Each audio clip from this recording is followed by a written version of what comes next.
Good morning. It's Friday, March 27, 2020, and here is the latest news. The Jamaican government has intervened to assist the over 100 hotel workers who were left stranded in Atlanta, Georgia, after the island's sea and airports were closed on Tuesday, March 24th.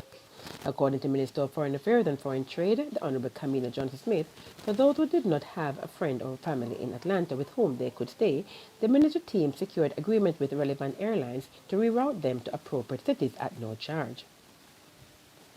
And according to a front page article in today's Gleaner, remittances have already shown a downward trajectory due to the devastating effects of COVID-19 on jurisdictions overseas. Yesterday, Bank of Jamaica Governor Richard Biles indicated that the Jamaican economy was expected to suffer a huge hit by COVID-19. Remittances is Jamaica's second highest foreign exchange earner behind tourism, which has also seen a decline in revenues due to the virus. And the Caribbean Examination Council, the CXC, is looking at a new formula for how the results of the CXC will be administered. They will have to look at the impact of COVID-19 across the region on the preparation of the students. However, the Council has made a policy decision to administer the exam online and has rescheduled exams for July 2020.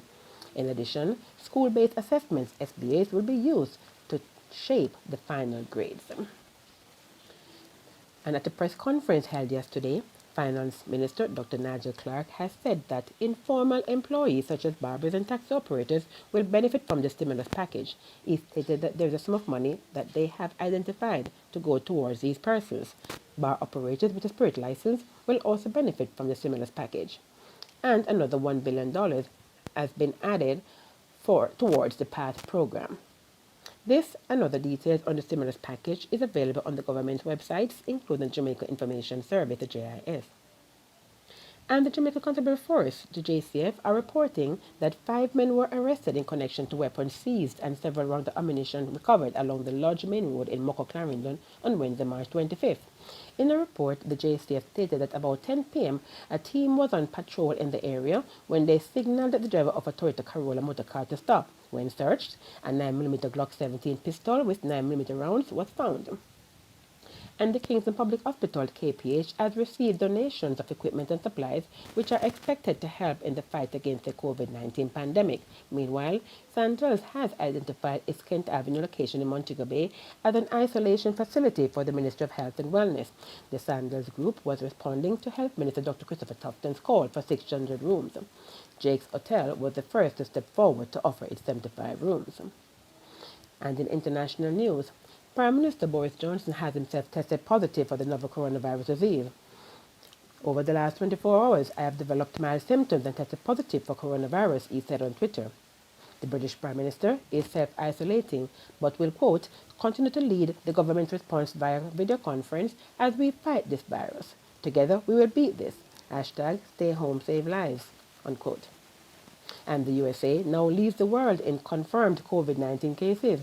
According to Johns Hopkins University, the number of people infected topped 82,000 as of Thursday, March 26. This is more than the 81,000 in China, where the virus originated, and 80,000 in Italy, where the most confirmed deaths have been recorded.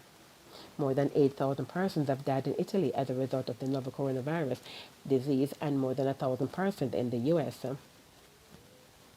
And Venezuela has recorded its first death due to COVID-19 after a 47-year-old male with pre-existing lung disease died in that country, even as the U.S. indicted its president-elect Nicolas Maduro for trafficking drugs between Colombia and Venezuela via U.S. shores.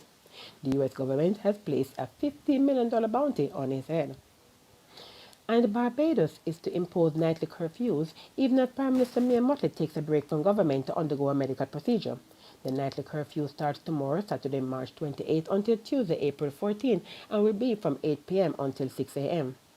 Mottley did not provide details about her medical procedure, but said it would be done this weekend. She also said that in her absence, Education Minister Tanita Bradshaw will act as Prime Minister. Barbados now has 24 confirmed cases of COVID-19. And that was News in 5, brought to you by Omega News, your ultimate source for news story in Jamaica and its environs. We will continue to update you on these and other stories as more details are made available. Please, don't forget to share this broadcast with your friends and family. You can also subscribe to our YouTube channel on Omega News. Do have yourselves a blessed day.